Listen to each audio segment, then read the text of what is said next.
let's head.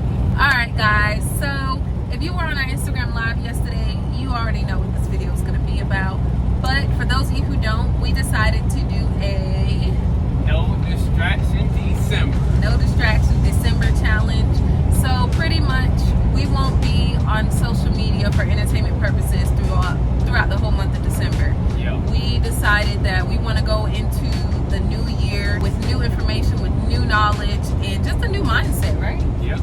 We still will be posting on our social media just to stay active, but we won't be like scrolling or for leisure. Instead of scrolling on TikTok or instead of watching Netflix, we're going to use our time to read a book, finish a book that we started, read a book, listen to a podcast, just anything having to do with gaining wisdom and knowledge. Like listening to sermons, motivational stuff, anything that can help us, like you said, babe. Yeah, just trying to transform our minds, trying to go in a new year with a different mindset. So our video is going to be us checking in and just letting you guys know what we learned that day and what, wisdom we acquired that day. So that's about it. It is kind of hard for us because we are trying to be influencers. So, we don't want to just be completely gone for a whole month and then let our interactions go down.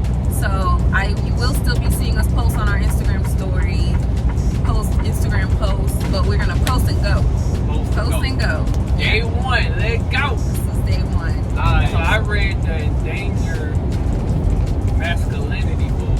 I read chapter 1. Every day I'm gonna just try to read a chapter or whatever. But basically I'm just gonna give you guys a summary of what I read. So chapter 1 was basically about understanding leadership and relationships and understanding leadership gaps. So basically God is the leader of all creation. And relationship part came in when he made Adam and Eve. He made Adam, and Adam basically got his identity from God, his purpose from God, and his role from God. When Eve come in, because it said in the Bible that it is not good for man to be alone. So he ended up making Eve from Adam's rib. And then and here comes Eve. Now that right there is like a picture of how it was his responsibility now, to take care of her, to provide for her, to just have lordship over her. In a family you have God, then you have man, then you have woman, and then you have children, the family. So basically, if you look up, everyone has to answer to someone. The kids have to answer to the mother and the father. The wife answered to the husband, and the husband answered to God. And that's the way God set it up. Like it's a foundation. A structure. God is all about order and structure. Right. So when Eve came into the picture, it was just a representation of how now he has leadership over her. Like but they both have dominion over the world, over the earth. Yeah. So I want to be clear. There's no dictatorship. That's not what I'm saying. It's not a dictatorship. They're equal. Man and woman is equal when it comes to dominion. Over the earth. Like God, like when it comes to leadership, he'll use man or woman. It don't matter. Yeah. So if there's not a man in the house to do it, he'll use a woman. You know what I'm saying? He gave man and woman dominion. So let's think about a household that doesn't have a father there. The Lord is going to use the woman to have dominion over the children. Right. You know what I'm saying? So just to kind of give you some insight on that. But there can't be two leaders. But it can't be two leaders. No, it can't be two leaders. Yeah. God intended it to be where the man would be like the king or like a prophet or a priest over his family, to where he would cover his family, spiritually. And it's actually a big task. Yeah, it is. So it really is. I think society, the way it is right now, it's just a lot of men are kind of like just missing in action when it comes to that, Or passive. Or very passive, yes. And so the woman feels like she has to take over because her man's too passive. And I also read about a leadership gap. So basically, it was a leadership gap when it came to Joshua, like Moses and Joshua. So in the book of Exodus, it was given an example of how God used Moses, which there it is, God used man. How God used Moses to free his people from bondage, and he passed the torch to Joshua. And Joshua, when he passed away, there was nobody. Yeah. There was nobody prepared to pass the torch to. So there was a leadership gap until like 1 Samuel. God was preparing Samuel to fill in that leadership gap. So when there's a leadership gap, a generation grows up without knowing God. And if we have a generation that grows up without knowing who God is, then that's a generation that's lost. So there always, it always has to be a leader filled in for whatever area it is that God needs it. You know what I'm saying? Just to give you examples, like you said in the book, like there's always a principal for a school. Yeah. There's always a governor for a state. Like it's always some type of leader for that area. Yeah. You know what I'm saying? So, and God intended it to be that way for men in the house too. You know what I'm saying? There needs to be a leader in the house, period. Yeah. There's no dad in the household. You're saying that it messes up a generation. It can mess up a generation. Yes, it could. Yes, because basically, just how I was explaining earlier, you know how man got his identity and his role and his purpose from the father? Yeah. That's the way the father is supposed to pass it down to the children. He's head over his household. Yeah. So he's supposed to tell his kids, well, not tell them, but like help them, teach them. He's supposed to teach them about the Lord and teach them in the way they should go. And guide them, yes. So without a father in the house, you can potentially have a generation that's lost. Yeah. And that, you know, don't know God, or they could potentially have somebody else teach them that you don't want teaching your kids. Right. You know what I'm saying? Yeah. No, Dr. Miles Monroe says that a lot. You don't want the TV teaching your kids. You don't want the media or kids in school teaching your kids. Yeah, you sure don't. So. And a dad not being in the house doesn't show a boy how to be a man. That's why there's so many passive men in the world, because they never seen that father figure in the house. That makes sense, baby. So that's basically, in a nutshell, everything I learned in chapter 1. Okay. That sounds like a pretty good book. Yeah, it is. Shout out to Carlos for giving me the book, man. And so for me, I listened to a video of Pastor Joshua Selman. You heard it with me. Yeah, but I pretty much took notes on what I learned today. And the video is pretty much talking about advancement in life. And I'm just going to read what I wrote down. It was a really good and eye-opening video. Yeah, it was good too. So he's talking about advancement in the kingdom and success. So he said that there's three ways that people can advance in life. And one is the level that comes through encounters and relationship with God. So, you know, pretty much self-explanatory. You having supernatural encounters with God, of course your life is going to elevate. Number 2 was engaging the principles and understanding of the Bible.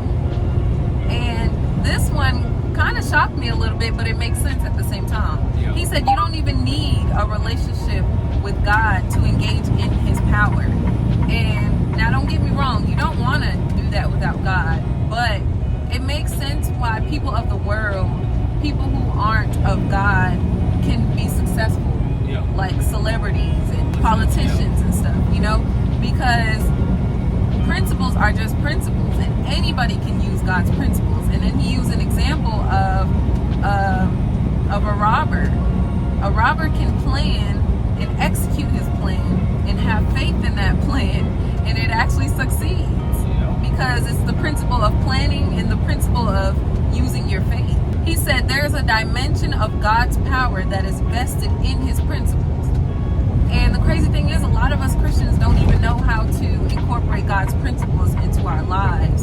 And here you got people of the world succeeding and moving up in life, and it's like Christians think that you just pray. It's not just about prayer. You got to incorporate the kingdom principles. Yeah, and it's a partnership. And it's a partnership with God, yes. You got to do your part and he does his. And then the third one was a covenant alignment. He said nobody wins the Olympics by mistake or luck. The three principles that God uses to advance men is vision. Number one is vision. You must have a vision to advance. Where there is no vision, the people perish. But blessed is he who keeps the law. That's in Proverbs 29:18. Yeah. So many people don't know how to even define what they want God to do in their lives. Like, God bless me. And then let's just say God asks you, okay, what do you want me to do? Some people don't even know what they really even want. Yeah. Or let's just say God blesses you with $2 million. What are you even going to do with that? Some people don't even have a plan of what they would even do with that. They don't even know. Yeah. So a vision. He said a vision is a picture and a representation where you intend to go. The way God designed the mind to work is that you must have a picture in mind where you want to be led. You must have intention. You must know where you're heading. There has to be clarity. Jesus knew why he was here. He knew his mission. He knew his assignment. And another thing is, when you know where you're going, you can filter out all the extra stuff. Yeah. Because you know your purpose. You know what I'm saying? Mm-hmm. He said Moses knew his assignment and told Pharaoh, the first thing he told Pharaoh was why he was there. Yeah. Joseph excelled because he already saw and knew the end. He had that dream. Mm-hmm. No one will follow you when you're not even aware of where you're going. The picture of the end is what gives you your motivation. And then He did also say, too, he said, you won't even follow yourself. you won't even, right. And then he said, get knowledge. Darkness is ignorance. Light is knowledge. That's one thing that we're learning, that the devil really uses our ignorance to defeat us. Yeah. Because what you don't know, you can't do. The second point was sustaining superior belief systems, a transformed mind, pretty much. And then he gave us the scripture, Proverbs 23:7, as he thinketh in his heart, so is he. And listening to Dr. Miles Monroe, I learned that when that scripture says in his heart, it really is the subconscious mind. Yeah. So as we think in our subconscious mind, so is he. So are you. The mindset of a man can limit God in our own lives. And then he said poisonous aspects that cause this mindset is past experiences, culture, relationships, associates. And he said that we must change our minds. But this is the hardest thing for Christians to do. Like a person can get saved. You can get saved, but still never change or transform your mind. Still be stuck in a poverty mindset. Still be stuck with the same strongholds because you never worked on changing your mind. And that's the hardest part for us because it takes effort on our part. You know what I'm saying? Like, it's hard to sit there. And I think that's what we're doing right now by, putting away distractions and filling it up with knowledge and wisdom and understanding. Yeah. And he said our destiny is at the mercy of transformation. And then he said we attract to our lives the realities that are consistent with our thought. You don't choose things, you choose mindsets. The mindsets choose the possibilities to come. Man, give them the example that he was saying. The example, Like with the mindsets. oh, okay. Yes, and then he gave an example of a guy working at the front gate and then a guy working in the office. Yeah. And he said switch their positions. Like, put the guy at the gate in the office and put the guy in the office at the gate and see what happens. And what did he say, man? You can explain it better than me. Okay, so he said the guy the guy at the gate is complaining about like it being high and just like like the guy in the office got it easy. He's sitting back, chilling, drinking tea. Yeah. But he said if you take the two guys, so you take the guy at the gate and put him in the office and put the guy in the office out there at the gate, you'll see what happened. The boss man is at the gate now. Yeah. But with his mindset, he might not. He gave the example of how he's looking for ways. He's looking at ways to sustain out there. To sustain. Mm-hmm. So like instead of him getting up out his chair, opening up the gate, you know what I'm saying, 24/7 all day, he done network with someone to now to where they both open up the gate. You know what I'm saying? They take turns instead of him just opening up the gate all day, every day or something like that. You know? And then the guy in the office, which was the guy at the gate, now instead of him like doing paperwork and figuring stuff out in the office and selling in the office, he has that gate man mentality, mindset. And what he's doing, he sees like $1 million in the funds or something, he just taking that and stealing and putting it away. The office is a mess, and the office is going to shambles. Meanwhile, people at the gate, like, so imagine you pulling up at the gate and you got questions. Guess what? The man at the gate is giving he got the answers and the solution, so you ain't even got to go to the office. Yeah. So that's basically the example of the different types of mindsets. Like the guy that's in the office, his mindset is in a different place versus the guy at the gate, you know. Yep. That's good, because it shows that it don't matter where you are, but your mind has to already be where you want to be. It's just a supernatural law that your mind is going to take you where it is. It's going to take your body to where it is. So you can be in Egypt, but your mind can be in Canaan. And then your body will just supernaturally take you there. You can be living in poverty right now, but have the mindset of a wealthy person. And he also gave the example, sorry baby, go ahead. But he also gave the example of like how your destiny is looking for you. Like every day your destiny is looking for you, but it doesn't recognize you if you still have that same 2009 mindset. But meanwhile, we living in 2023. I mean, 2022. We living in 2022. Look, you already in the future, babe. Yeah, you feel me? But he was saying how your destiny is looking for this type of mindset, this type of person. A newer version of yourself. Yes, that can handle it. That can handle it. The blessings. Yes, because you want to be married or you want to be successful. You want this and you want that. But if that was in front of you right now in this moment, you don't even know how to manage your money. You don't even know how to submit to a man. How are you going to?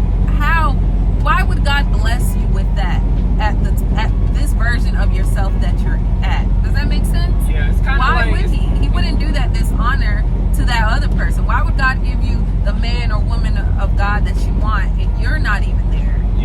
Why would God bless you with a career in banking and you know nothing about banking? We have to do our part to transform our minds, ourselves, and supernaturally it will just bring you there. Like he said, if you want good friends or good relationships, you literally don't have to go looking for it. You need to be that good friend. You need to be changing your mindset, and then your environment will change. And he said growth is a key to success by becoming, not by doing. So people try to do things by their hand because they're trying to be successful. Okay, so he was kind of saying it like levels in life. That's if what we're I'm saying. On level 7, God can't bless you with items or things that are on level 10. You need to grow up to that level. Because he said, let's just say even if you stumble across something that's at level 10, like let's just say you get a house, right? Or you get the good man or the good woman, whatever it is you want, but you're not at that level yet, or you're not at that mindset yet, right? He said your mindset is literally going to push that away. That's why meeting a good man or a good woman and you're not stable or whatever, that's why that relationship won't work. You're not ready for that. You need to heal. You need to change your mindset. You need to transform. You need to be in position for God to give you whatever it is that you want. Woo! And chill out. It's God's desire that we make progress in life, because we are supposed to do what? Let our light shine before men. So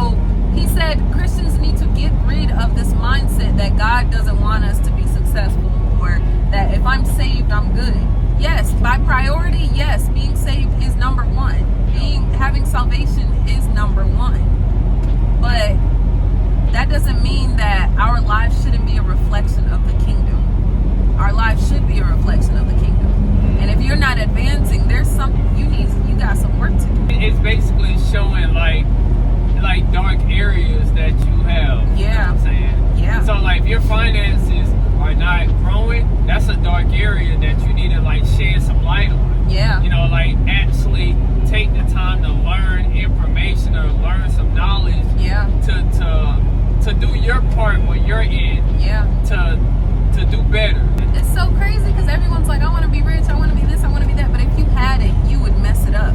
Yeah. You would mess it up. You would blow it on unnecessary things because you don't know how to manage your money. You don't know how to manage your finances. You don't know how to save. You don't know how to invest.